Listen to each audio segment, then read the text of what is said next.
Hello, everyone. How are you? Here, you know what happened on Monday Night Raw, the first Raw of the new year for 2023.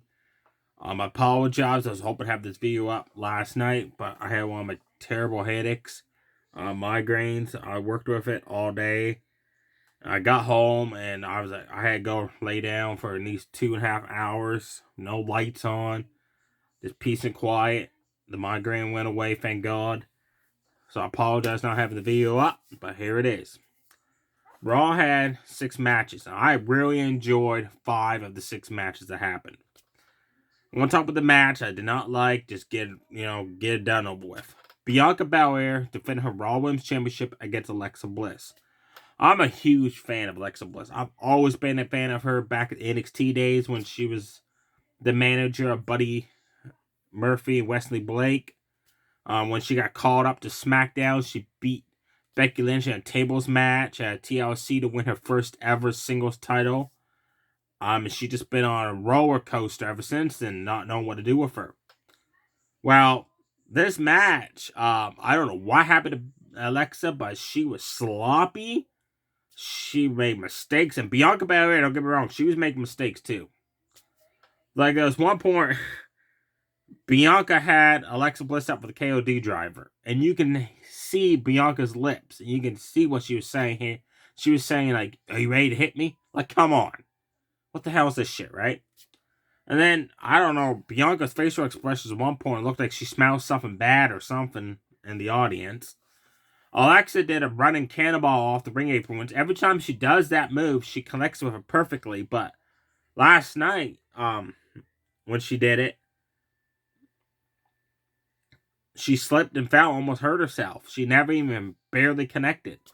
There was another move she went to do, Twisted Bliss off the top rope. She always nails that picture perfectly, but when she did the move, I don't know if it's Bianca's fault because she wasn't in the right position or what, but Alexa Tori missed that Twisted Bliss. Like, if I was a referee, I wouldn't even try to count for that. Bianca, oh my, but she couldn't. Those got to be the weakest body slams I've ever seen in my entire life. This match was just terrible. Alexa, of course, seen 2 random people in the audience wearing not the Bray Wyatt. I don't know if it's a Bray Wyatt mask or Uncle Harold's mask. And one of the people in the audience, they are planted people. You can see an old guy escort this young guy up to the front row, then he left. And then the Firefly came up on the big screen, and she acted all crazy, attacked the referee, DDT Bianca twice on the steel steps, and acted all psychotic like. They did this shit before of Alexa Bliss when she was with Bray Wyatt. It was complete garbage. Then it's gonna be complete garbage now. It didn't work then. It's not gonna work now.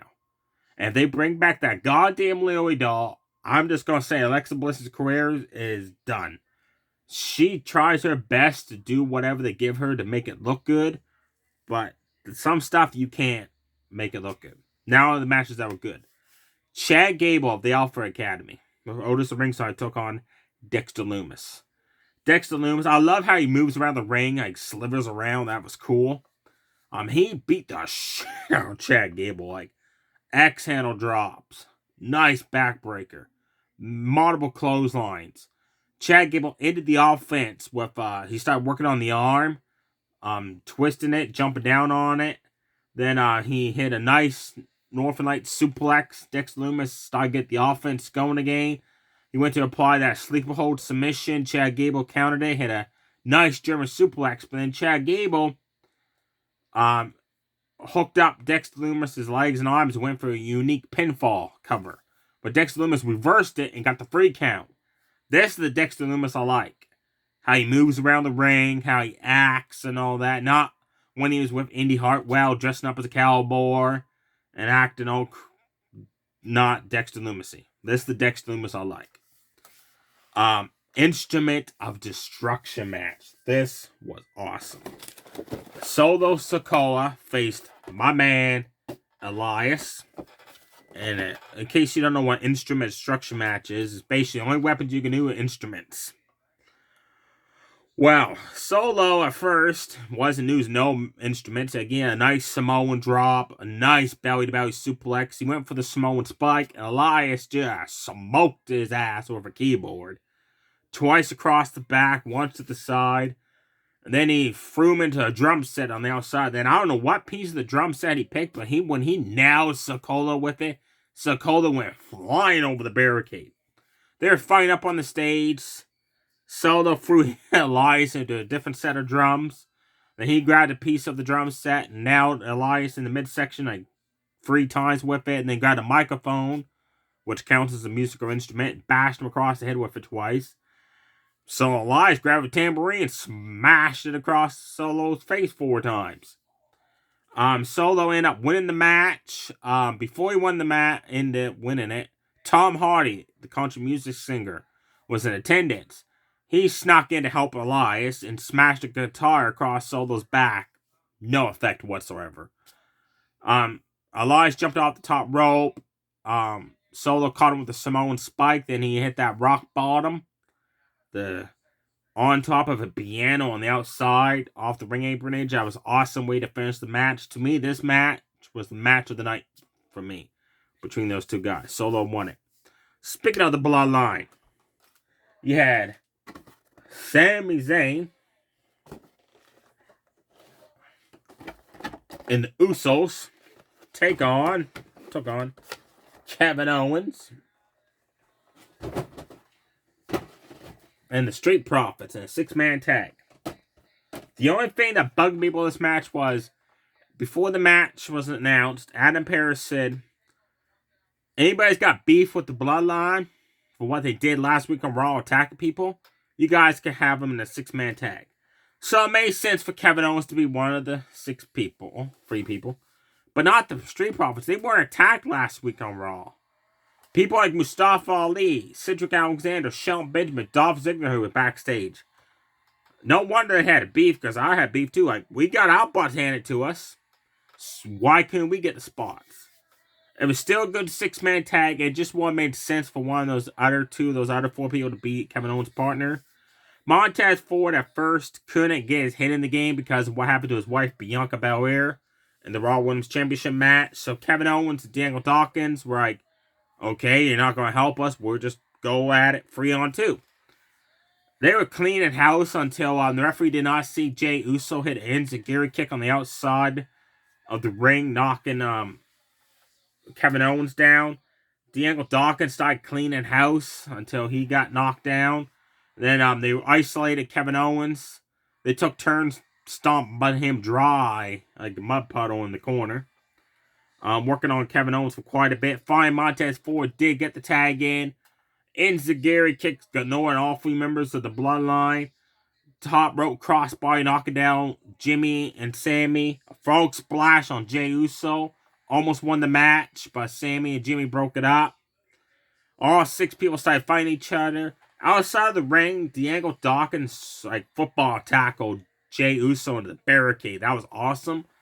But as the referee was dealing with the other 3 people in the ring, Solo came for the crowd, knocked down Daniel Dawkins, super kicked Kevin Owens on the outside, so that led Montez Ford to be basically 2-on-1 because Jey Uso was taken care of.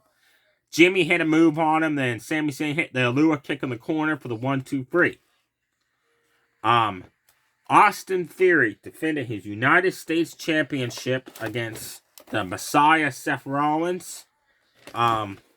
Sorry, I do not have an Austin Theory action figure. I'm still waiting for one to show up where I live at. This match showcased how great Seth Rollins is. He had 95% of the offense, folks. He just creamed Austin Theory's clock. Like, running knees on the outside, a front suplex in the barricade. He hit his top rope frog splash. His signature dive through the ropes. Like, he was all over Austin Theory. Austin Theory finally ended the offense with a rear naked chin lock. Seth Rollins broke that up with a jawbreaker. Then he went for his superplex off the top rope. He hit the superplex, but he went to do the Falcon Arrow. Austin Theory countered it and drove his knee onto Seth Rollins' back. So Seth Rollins was like, okay, you want to drive a knee into my back? I'll give you one hell of a backbreaker. And that backbreaker was awesome. During the match, Seth Rollins tweaked his knee, his ankle, and that scared me because if you remember Seth Rollins way back in like 2014, 2015, he was on an incredible run. Just won the world title for cashing in against Brock Lesnar and Roman Reigns at WrestleMania 31. It was on an incredible run. Then the match he had at a live event against Kane, when he went to buckle bomb Kane through a table, he hurt his leg or ankle. Just the way he twisted it. Well, that sent me back in time. I think just the way he landed and the way he just grabbed hold of his knee and ankle, I'm like, oh my god, I hope the guys not have that injury again. And then later on in the match, every time you notice when Seth Rollins did that move, any move, anytime he put pressure on it, it was hurting him. He went for the curb stomp every time, and Austin Theory always moved out of the way. Austin Theory tried to basically get counted out to retain his title. Seth Rollins had none of it. Tacked him on the outside. They started fighting. The referee got basically knocked into the corner. Other referee came down, checked on him. Austin Theory low-blowed Seth Rollins, A-Town down for the 1-2-3 to retain the United States Championship. After the match, they didn't show it, but people in the audience put tapes of this online. When Seth Rollins went to leave the ring, he couldn't put no pressure on that leg. He collapsed. He had to be helped to the back. I hope he did not re-injure that same leg issue that he had. He was out for quite a long time. He had to have surgery done. It's going to be a shame because this guy's on an incredible run again, and just to have a freak accident, the same accident happen, would be a shame. Hopefully he's okay. He just maybe tweaked it the wrong way or something. And it's just like a sprain or something. Hopefully maybe like a week's rest, he'll be fine and good to go.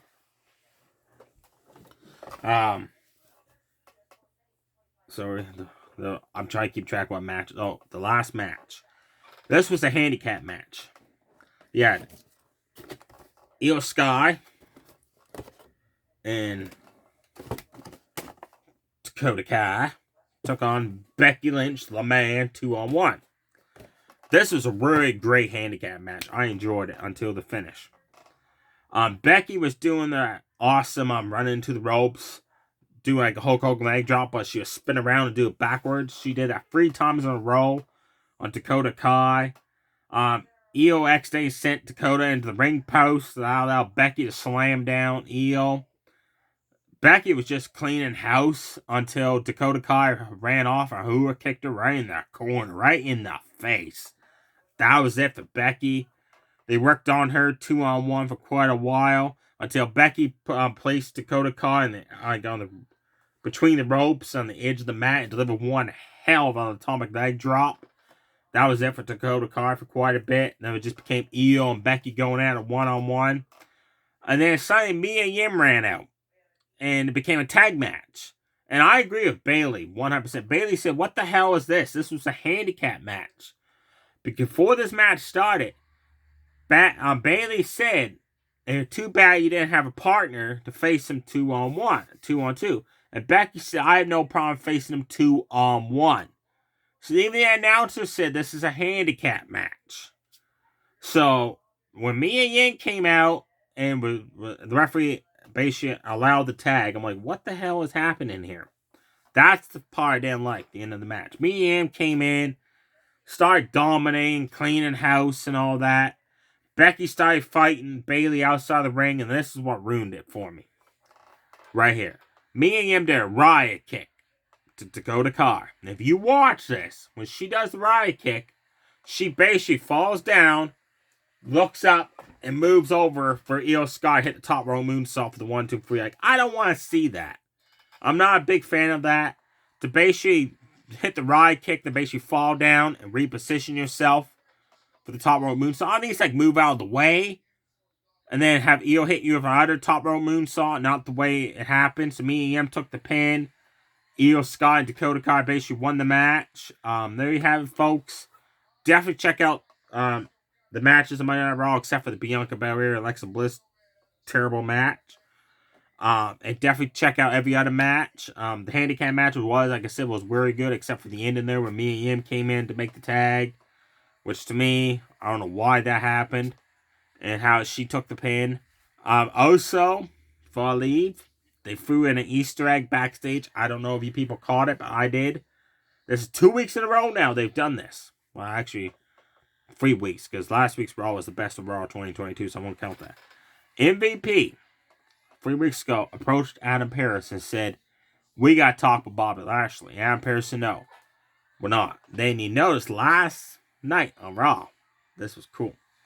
It shows off camera as Damage Control's head into the ring. It shows Adam Pearce talking to MVP, Shelton Benjamin, and Cedric Alexander. Bobby Lashley has said in a recent interview he did that he loved the Hurt Business, the 4 of them. Vince McMahon liked an idea first, then he changed his mind, broke them up. He said, but they had so much more they could have done with that group. I got my fingers crossed this is going to be a reunion of the Hurt Business. Guys, think about it. When the Hurt Business broke up, yes, Bobby Lashley became WWE Champion, United States Champion. He did good. But MVP, he ended up with Almost. And Cedric and Shelton Benjamin are an amazing tag team. They have great chemistry together. And look where they're at. They're on main event fighting NXT people. So hopefully they put the 4 of these people back together again to create the Hurt Business. And if they do that, the Usos have claimed they have beaten every tag team in WWE history since they have been there. That's not true. They have never faced Shelton Benjamin and Cedric Alexander as a tag team when they were part of the Hurt Business. And let me tell you something, folks. If the Hurt Business do get back together, if Kevin Owens and Sami Zayn don't beat the Usos, freaking Cedric Alexander, Shelton Benjamin sure as hell can. Stay safe, everybody. Too sweet. Bye.